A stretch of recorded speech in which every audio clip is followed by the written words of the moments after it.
नमस्कार, आपका डॉक्टर देख रहे हैं आप। मैं हूं आपके साथ प्रीति सिमार। रोजाना के कामकाज और जीवन जीने के लिए जरूरी साधन जुटाने के लिए भाग भरी जिंदगी में आमतौर पर लोग अपने मेंटल हेल्थ पर ध्यान नहीं देते। रोजाना के कामकाज में ऐसी बहुत सी चीजें होती हैं जिसे लोग नजरअंदाज कर देते हैं और इस वजह से मानसिक स्वास्थ्य पर असर पड़ता है।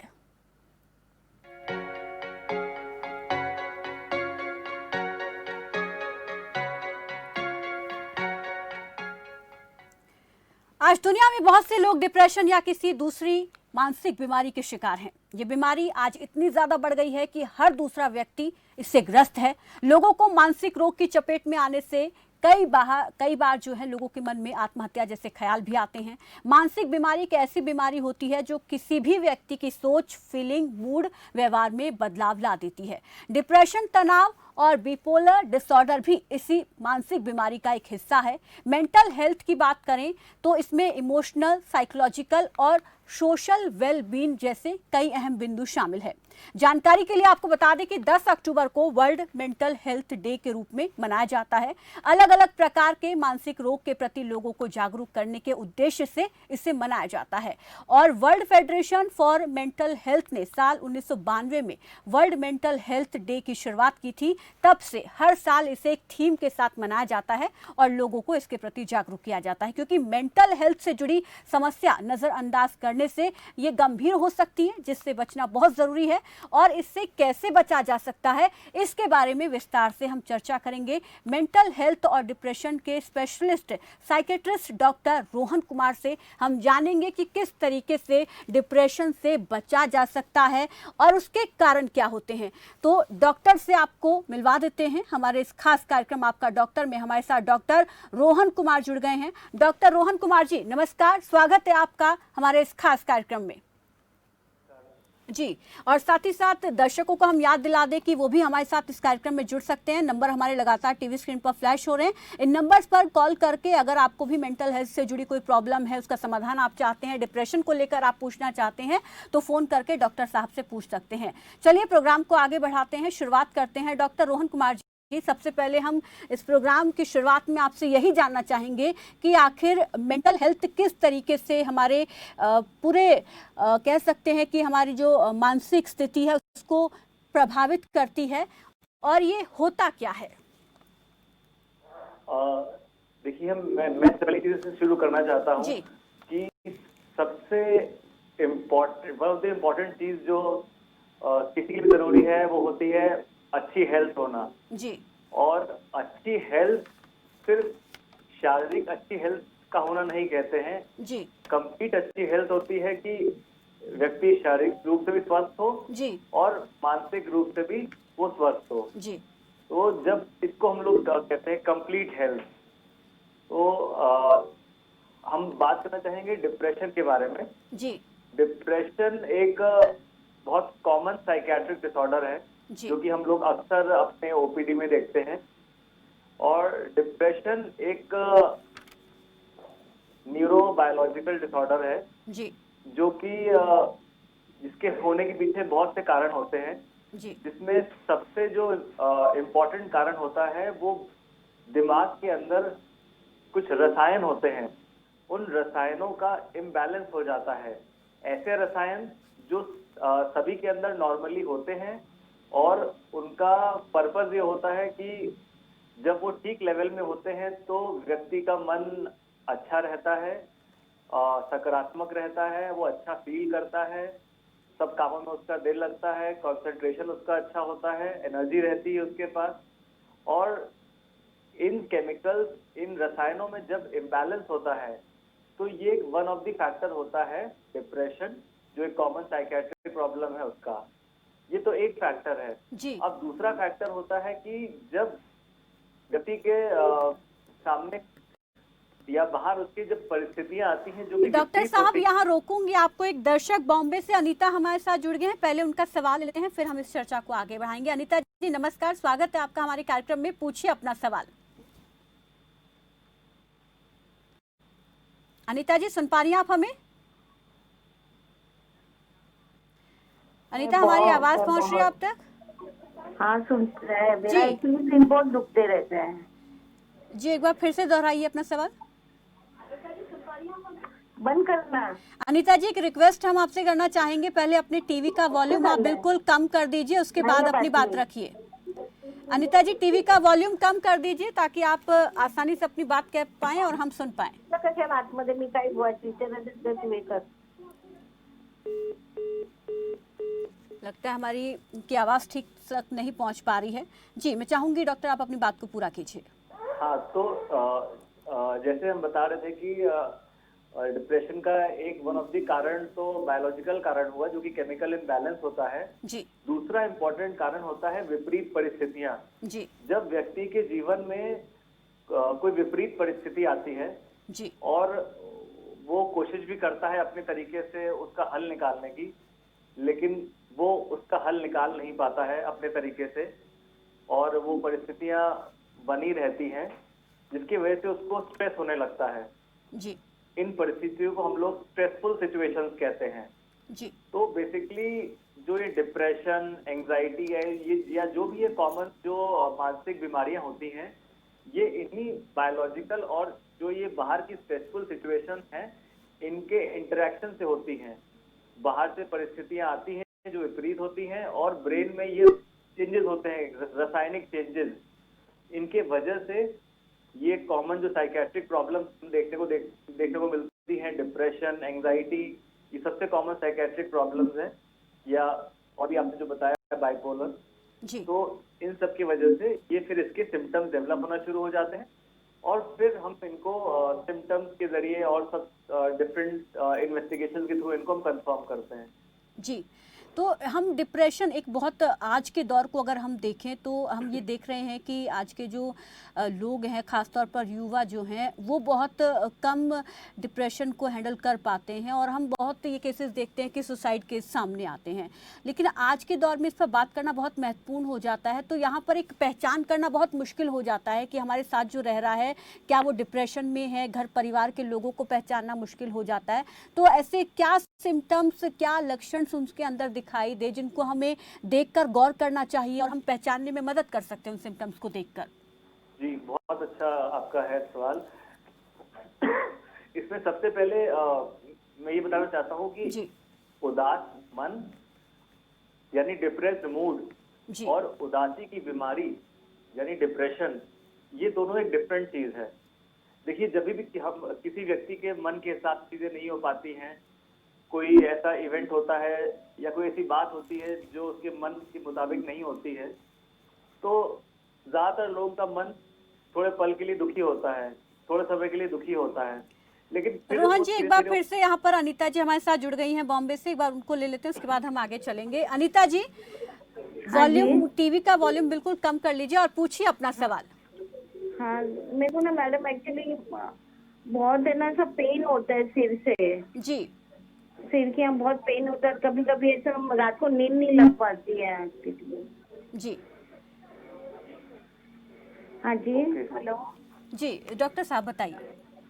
हाँ देखिए इनके कुछ सिम्टम्स हैं, जैसे इनको हेडेक रहता है, सर में दर्द रहता है और रात को नींद आने में परेशानी है। तो ये नींद जो होती है ये बहुत ही इम्पोर्टेंट चीज है और ये देखा जाता है कि जो ये भी साइकेट्रिक प्रॉब्लम्स या डिप्रेशन, एंजाइटी और भी जो कॉमन प्रॉब्लम्स होती हैं मानसिक, उनका एक ये कॉमन लक्षण होता है नींद की परेशानी। नींद हमारे लिए बहुत जरूरी है क्योंकि जब हम रात सोते हैं तो बॉडी और ब्रेन, माइंड सब रिपेयर होता है और अगले दिन हमें पूरी एनर्जी के साथ हम वापस दोबारा काम पे लौटते हैं और हम अच्छा महसूस करते हैं। तो अगर नींद डिस्टर्ब रहती है तो एक बार डॉक्टर से कंसल्ट करना चाहिए, साइकेट्रिस्ट से कंसल्ट करें कि ये कितने दिन से प्रॉब्लम है, क्या प्रॉब्लम है, पूरा वो बातचीत करेंगे तो एक बेटर वो असेसमेंट कर सकते हैं कि ये कोई बीमारी का पार्ट है कि ये सिर्फ एक जनरल कुछ दिनों 2-3 दिन से नींद नहीं लग रही है। जी सर में दर्द की भी शिकायत वो बता रही है कि उनको सर में भी पेन रहता है। हाँ सर का दर्द भी अक्सर ऐसा देखा जाता है, कभी कभी मानसिक बीमारियों में होता है या स्ट्रेस, तनाव का एक सिम्टम होता है, तो उसको समझना पड़ेगा। और भी चीजें हैं, उसको वो देखें, उनका अपना ब्लड प्रेशर टेस्ट करवाएं और ब्लड प्रेशर नपवाएं अपना, और भी जो इन्वेस्टिगेशन करवाएं और डॉक्टर से कंसल्ट करें, जिससे वो हेडेक का मेन कारण समझ में आएगा कि ये हेडेक किसी मानसिक समस्या से हो रहा है या किसी और फिजिकल कारण से हो रहा है। जी, बहुत बहुत शुक्रिया अनीता जी जुड़ने के लिए, फ़ोन करने के लिए। तो दर्शकों से हम लगातार अपील कर रहे हैं कि वो भी फ़ोन कर सकते हैं, और अगर उनको भी अपने बच्चे में या अपने परिवार के किसी सदस्य में इस तरीके के सिम्टम्स दिखते हैं, तो अगर उनको भी कोई सवाल हैं इस बीमारी से लेकर, इस बीमारी से जुड़े हुए कोई सवाल पूछना चाहते हैं, तो वो हमें फ़ोन कर सकते हैं। अगले आधे घंटे नंबर्स लगातार टीवी स्क्रीन पर फ्लैश होते रहेंगे। डॉक्टर साहब, हम यहाँ पर सिम्टम्स की बात कर रहे थे, तो मैं चाहूँगी कि आप विस्तार से दर्शकों को वो सिम्टम्स बताएं ताकि आसानी हो उन्हें पहचानने में। हाँ, तो हम यही बताना चाहेंगे सबसे पहले कि उदास मन यानी डिप्रेस्ड मूड और उदासी की बीमारी, ये दोनों अलग अलग चीजें हैं। देखिए, हम जब व्यक्ति के हिसाब चीजें नहीं होती हैं या कुछ नेगेटिव इवेंट होता है, तो मोस्टली सभी का मन उदास हो जाता है, लेकिन फिर वो या तो खुद से या फिर समझाने से या फिर धीरे से वो उससे बाहर आ जाते हैं बहुत जल्द, 1-2 दिन में अपना काम वापस लौट जाते हैं। लेकिन डिप्रेशन जब किसी को होता है तो उसके कुछ लक्षण होते हैं, वो लगभग 2 हफ्ते या उससे ज्यादा से परसिस्ट करते हैं, जिसमें सबसे इम्पोर्टेंट जो और सबसे पहला लक्षण जो होता है वो होता है उदास मन। व्यक्ति का मन जो होता है वो पिछले कुछ टाइम से ठीक नहीं रह रहा होता है, उसका मन अक्सर उदास रहता है, और आसपास कुछ अच्छा होता भी है तो उसके मन में कुछ बहुत ज्यादा बदलाव नहीं होता है और वो अक्सर उदास महसूस करता है। कई बार डिप्रेशन में ऐसा भी होता है कि व्यक्ति का मन चिड़ा हो जाता है, वो छोटी छोटी बात इरिटेट होने लगता है। कई लोग को उदास मन के साथ साथ घबराहट, उलझन, बेचैनी की भी शिकायत होती है। कई लोगों को जल्दी जल्दी छोटी छोटी बातों से कुछ दिनों से रोना आने लग जाता है, जो कि उनको पहले नहीं आया करता था। दूसरा लक्षण, व्यक्ति का अपने उन कामों में मन हटने लगता है धीरे धीरे, जो उसको पहले करना बहुत अच्छे लगते थे।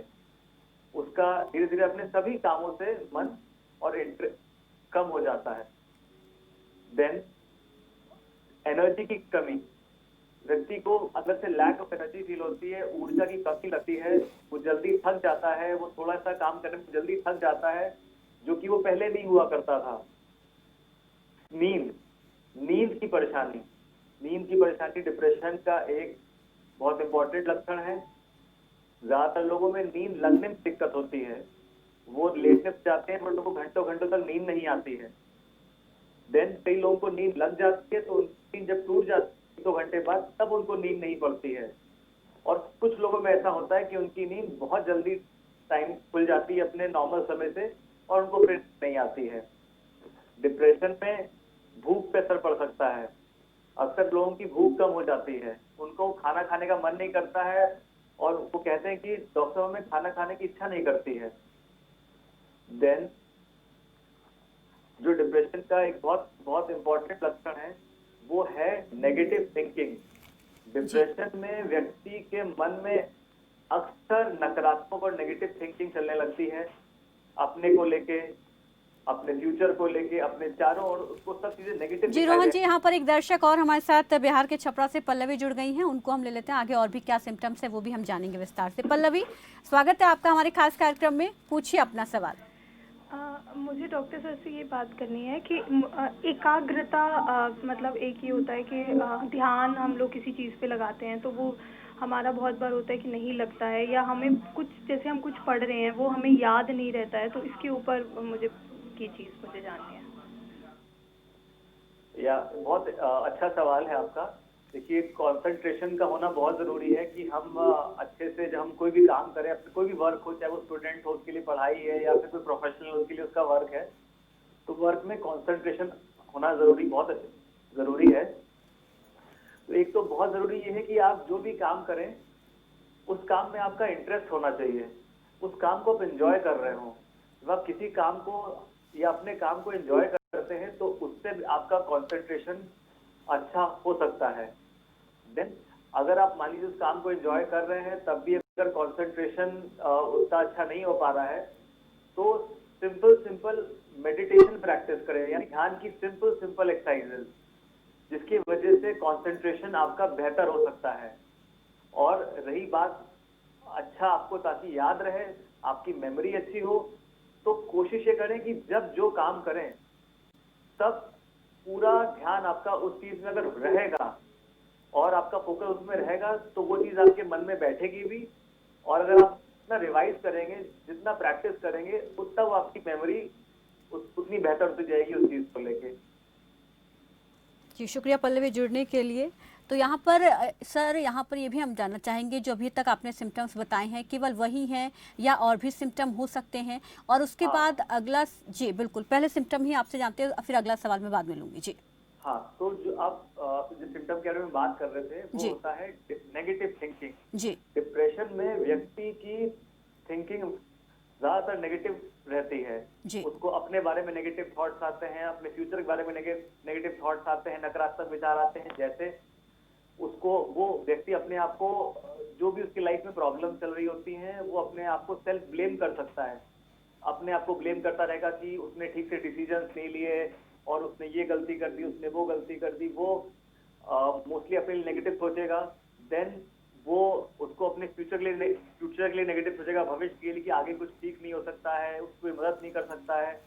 और जब इस तरह के ख्याल अक्सर आने लग जाते हैं, सेल्फ कॉन्फिडेंस में कमी हो जाती है, फिर व्यक्ति को धीरे धीरे ये लगने लगता है, इसको होपलेसनेस की फीलिंग आती है। जी होपलेसनेस यानी इसको लगता है कि जो भी उसकी परिस्थितियां हैं या जो भी उसकी प्रॉब्लम है या जो भी उसकी तबीयत है वो ठीक नहीं हो सकती है।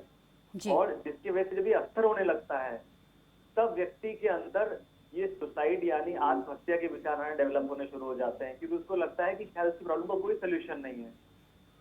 तो ये एक बहुत इंपॉर्टेंट सिम्टम है डिप्रेशन का, और सुसाइड का एक बहुत इंपॉर्टेंट कारण है डिप्रेशन। जी ठीक है, सिम्टम्स हमने यहाँ पर जाने।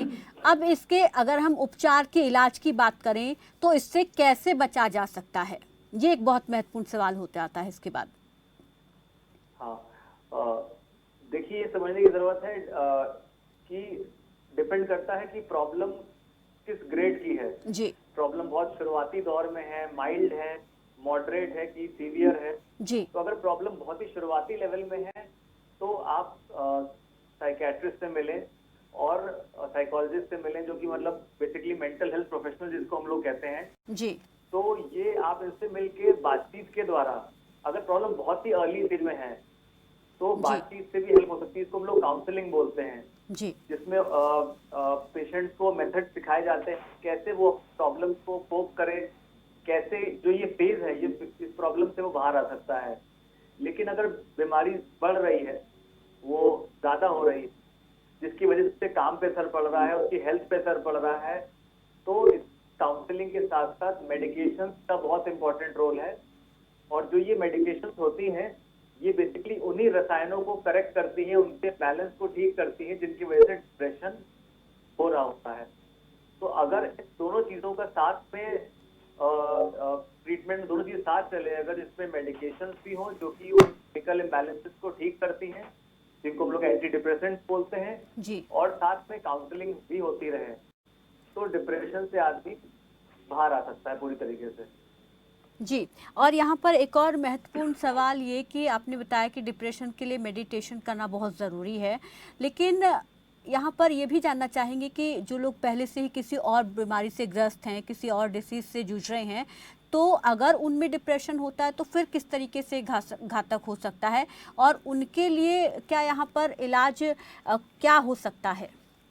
देखिए, अगर डिप्रेशन के साथ साथ लोगों को और भी कोई शारीरिक समस्या है, जैसे मान लीजिए डायबिटीज है, ब्लड प्रेशर है, जी, तो होता क्या है, डिप्रेशन का एक बहुत इंपॉर्टेंट लक्षण होता है कि व्यक्ति का अपनी केयर करने का मन नहीं करता है, जी, वो चीजों में इंटरेस्ट लेना छोड़ देता है।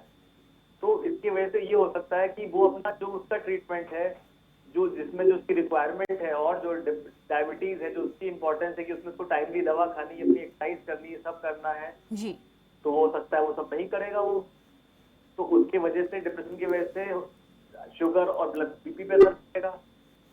और उसके अलावा भी ये देखा जाता है कि अगर कोई व्यक्ति अक्सर डिप्रेस रहता है, स्ट्रेस में रहता है, तो उससे उसका शुगर और बीपी, शुगर बढ़ा हुआ रहता है, बीपी जो है वो भी बढ़ जाता है स्ट्रेस में। तो बहुत जरूरी है कि अगर हम चाहते हैं कि हमारी फिजिकल हेल्थ अच्छी हो, तो जो मेंटल हेल्थ है, मानसिक स्वास्थ्य है, जी, उसका अच्छा होना बहुत जरूरी है। जी।